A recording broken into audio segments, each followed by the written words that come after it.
In Parshas Bechukosai, the Rebbeinu Shalom comes and promises Klal Yisrael very, very great things. V'nasati gishmechem bi'itam, I will give you rains in their seasons. As Rashi explains, people usually don't go out Friday nights. It will rain Friday night when people usually don't go out. V'nosna haaretz yevula, the land shall give her produce, and there'll be an abundance, an overabundance of produce.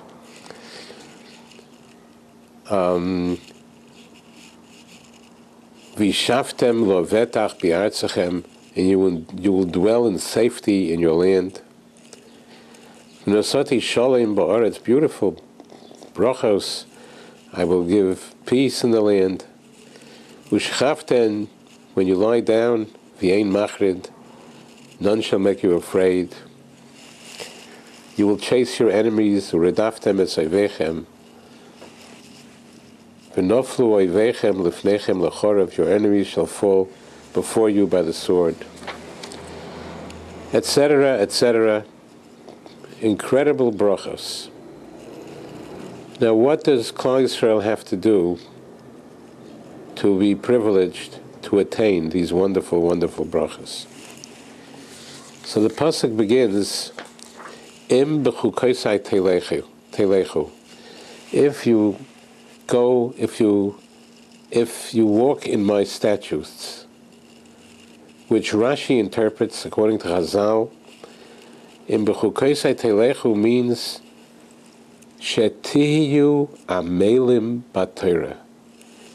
If you toil in Torah, the Rebbeinu Shalom promises, don't just read Torah. Don't just skim through it. But if you toil in it to understand it, and we'll see soon a little bit more what does it mean to toil in Torah. But that's the button to press. That's the ingredients. If you toil in Torah, you will be privileged to attain all the blessings of Hashem. And the blessings don't end only there. All these blessings are on the lines. It's clear. Then there's in between the line blessings that only Chazal were able to detect. It says in Pasuk Yud Beis 12, V'hishalachti b'seichechem, I will walk among you. What does that mean? I will walk among you. And Rashi says, beyond our comprehension, the blessings that will come out of this. Atayel imochem began Eden, I will walk with you in Gan Eden, in paradise. Ka'achad mikem, as one of you, as an equal to you. Hashem is going to walk with us as an equal. You shall not be terrified before me. You might think that you will not even be afraid of me. Could you imagine?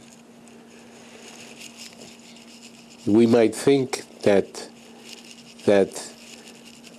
we don't have to be afraid of Hashem. I mean, all these things are beyond it. To walk with Hashem in Gan Eden and as an equal, and we would think that Hashem, we don't have to be afraid of Hashem. Beyond. Anyway, these are incredible blessings of somebody who's omel b'Torah.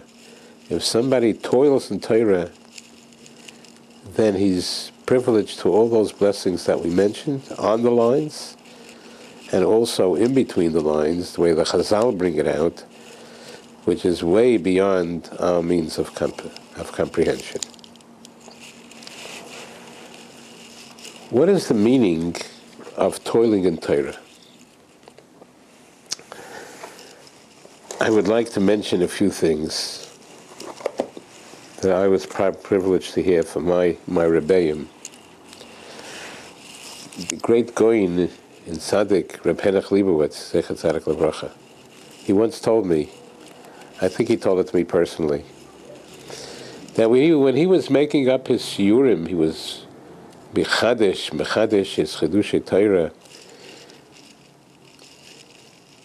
When he went to bed at night, it was like sleeping on pins and needles. He had to answer that sugya.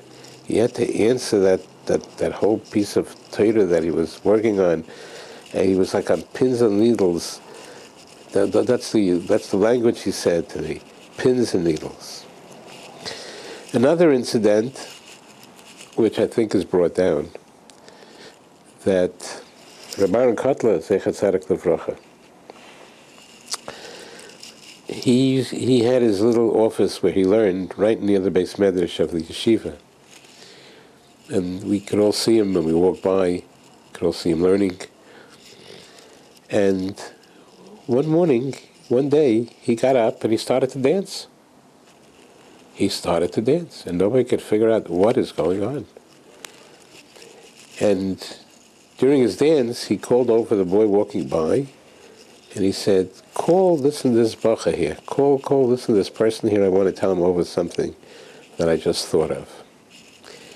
And it was found out to be that 20 years he was working on trying to understand a biur hagroh, an explanation of the Vilna Gaon on Choshen Mishpat. And finally, it dawned upon him what the Gaon could mean. And he was so happy. He was struggling with it for 20 years. And he started to dance, and he had to share it with one of his best students. But these are Gedolei Yisrael, the way they toiled in Torah.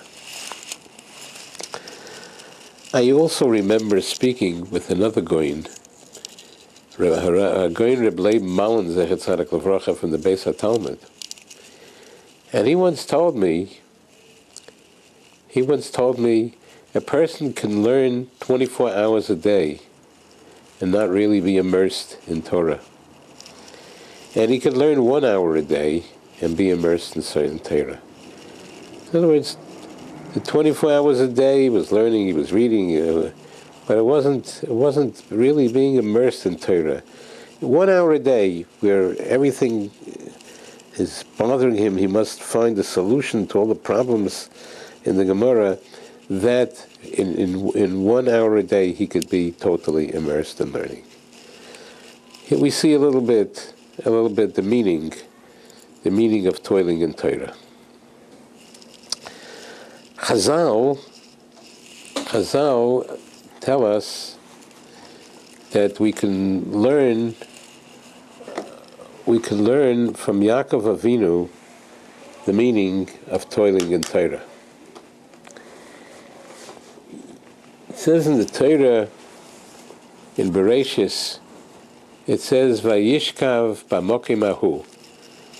When he slept in this place, and he had this dream with the ladder, and it says, Vayishkav b'mokim hahu.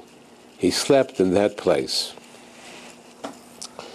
And Chazal interpret this to mean that for 14 years before this, that he was learning in the Beis Medrash of Shem and Aver, he didn't sleep.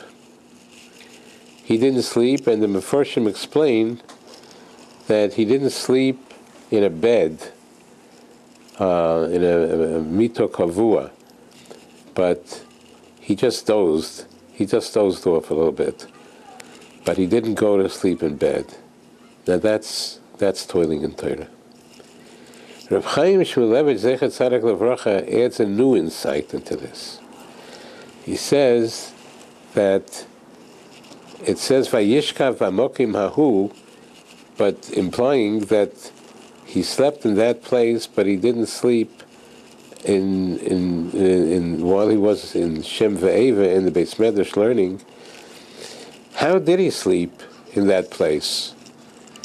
He slept on Avnei Hamokom, on stones. When he came to the Mokim Hamigdash, where he fell asleep, and had that incredible dream promising Klal Yisrael, the Ruchnius and Gashmius for Klal Yisrael, he slept there on Avnei Vayikach me Avnei Hamokim. He took stones and he put them near his head to sleep on, implying, the Goyin Reb Chaim Shmulevitch Zecher Tzaddik Levracha says, implying that in Shem Ve'ever he didn't even sleep on stones. So anyway, this is what we learned from this incredible shmuz of Reb Chaim Shmulevitch Zecher Tzaddik Levracha, that the blessings of Torah are enormous, and on the lines and in between the lines, all the blessings for peace and for abundance of food and for peace on earth, all those come to the one who immerses himself in Torah. And also, besides that, we have in between the lines, which is beyond our comprehension.